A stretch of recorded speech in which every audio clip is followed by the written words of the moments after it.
As a registered materials admin, you have the option to choose single-click or standard as your course pack type. When you click Create Course Pack, a pop-up window will appear asking for some basic information required to set up the course pack. Single-click can be used to deliver PDF and Excel content only.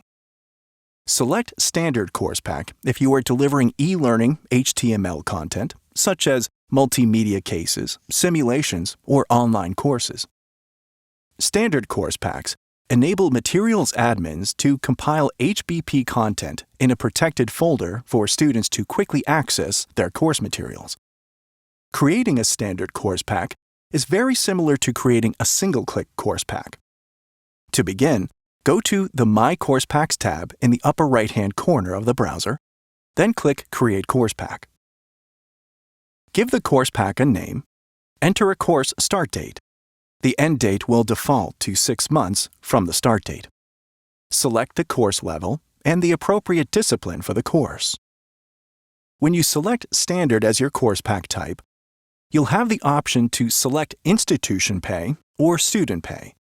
Institution Pay will ask for payment from you before you can publish the course pack. Student Pay will require students to pay for the course pack before they are given access to the items. Once all preferences are selected, click Create Course Pack. The new course pack will be listed in an unpublished state under the All Course Packs tab.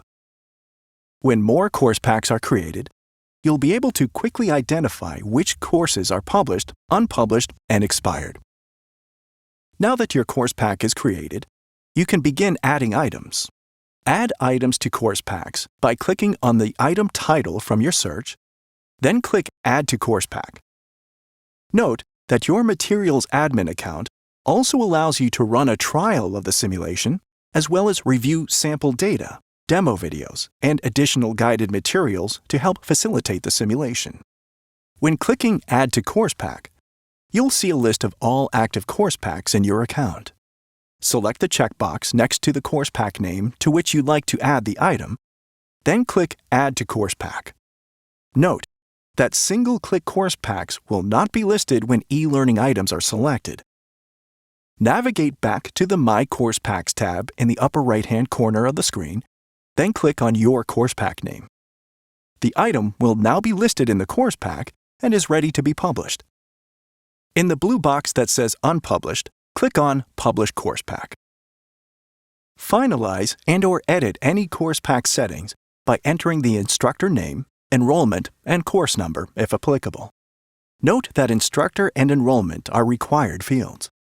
Click Publish Course Pack when all details have been finalized. Proceed through checkout as you did for a single click to make the course pack items available. Standard course packs offer all materials via one course link. All content types, including HTML, PDF, XLS, and AVO files, can be added to standard course packs. Students are required to complete a light registration to access materials in a standard course pack. If you need to extend the end date of a course up to 6 months from the start date, you must do so prior to the end date. Once the end date has come, the course is expired and the course pack will no longer be accessible. You can add products and/or increase enrollment to an already published course if needed. If you do so, you must publish the course again, as it will go into a modified status. Course packs in a modified status will be inaccessible to students. You can make changes to a course, such as an end date, course name, and professor name at any time, and those changes will update live.